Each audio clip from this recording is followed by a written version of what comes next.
Everyone, Josie here, and I'm bringing you another movie review.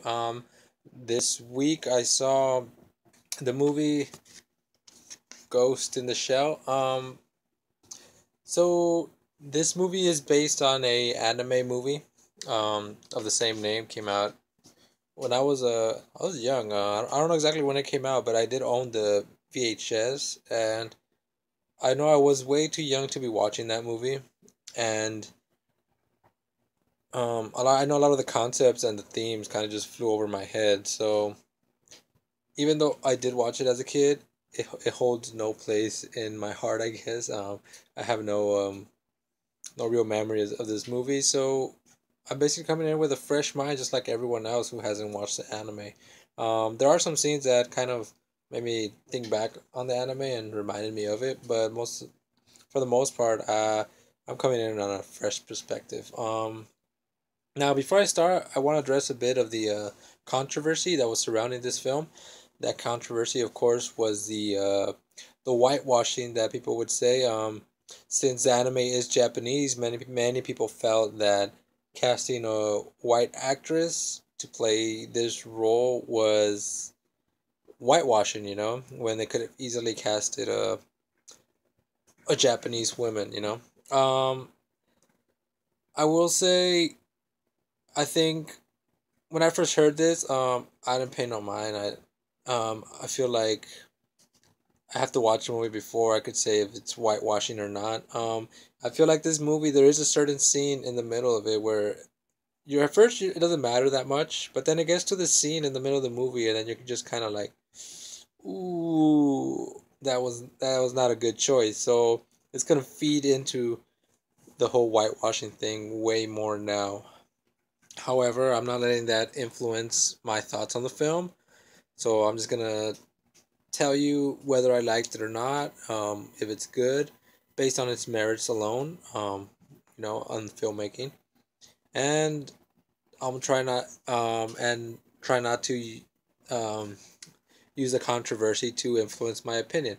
Um, so the story is about this woman, and it's in the future, of course, who suffers an accident or something that we're told, and basically to save her life they need to transplant her brain into a robotic body. However, by doing so, she kind of becomes property of this company, since it is very expensive to do this, and she's apparently the first one to have this procedure. And she she's basically gonna be a living weapon. The perfect combination of technology and human, because in this future humans are obsessed with enhancements. They get cybernetic implants. Some guy took out, I think, his liver or something, so he could drink more. Stuff like that. Now that kind of plays in with the whole the names. Being Ghost in the Shell. Basically, your consciousness, your soul, the thing that makes you you, that's considered your ghost. Your spirit, and the shell being the robot. So that's where the title comes from.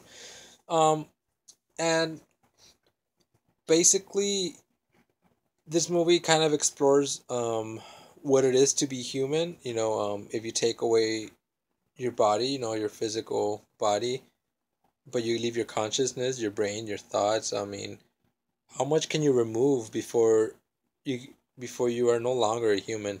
And Scarlett Johansson's character, playing Major, she kind of goes through that in the beginning, where she just doesn't feel like she's human anymore. She feels like there's no humanity in her, so she's comes off as very cold.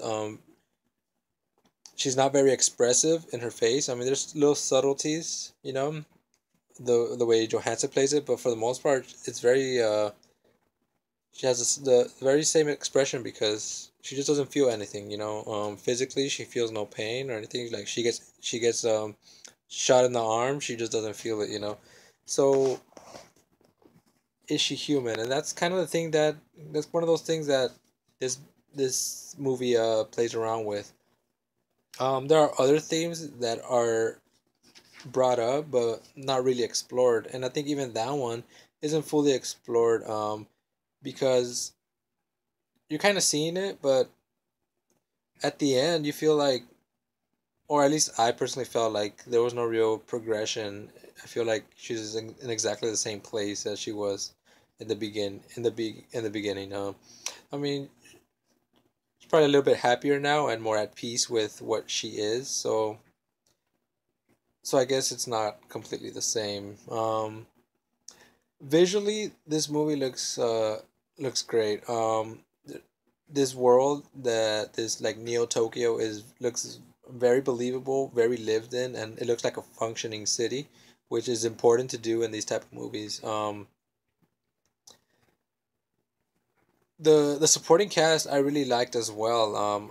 I don't have none of their names, but they're all really great. I don't think there's a single weak link in it. The only weak link is kind of like the villain of the movie and the whole thing, where I'm watching the movie and I really don't know what's happening, and not because the story is complicated, because it really isn't. It's very simple, but because I feel like the threat, the reason, you see the threat, the terrorist attack in the beginning, but I feel like the presence isn't there. Like, there's a villain, but you don't feel his presence, and I that kind of harms the movie. So by the end of the climax, I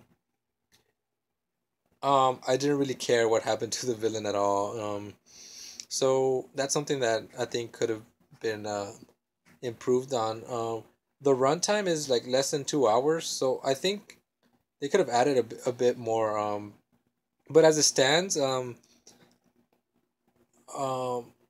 the scenes move rather quickly. There are some moments where nothing's really happening. They're just investigating, trying to figure out what's going on.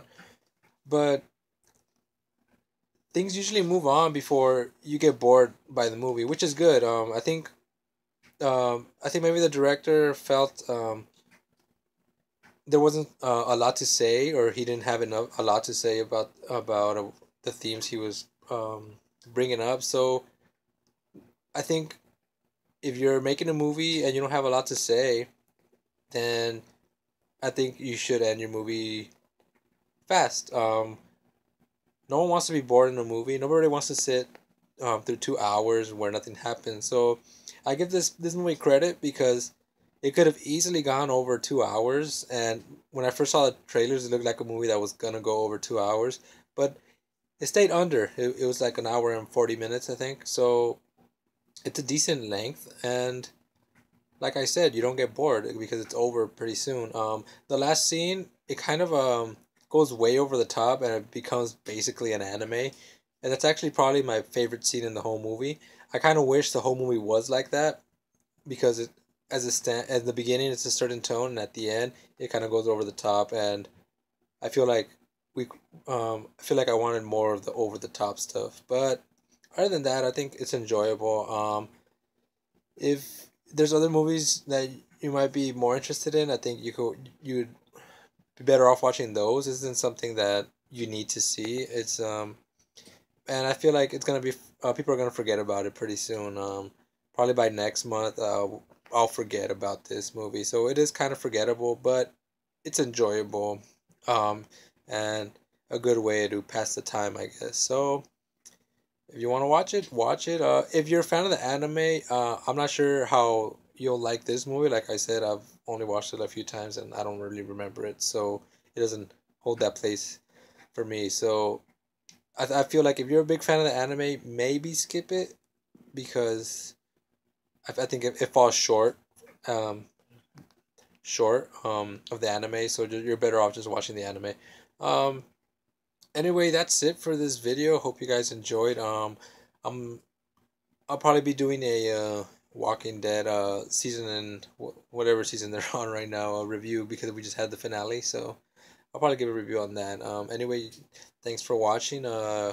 Leave a like, comment, give me some feedback. I'm so new to this, so I enjoy any feedback you guys may have. And thanks for watching. See ya.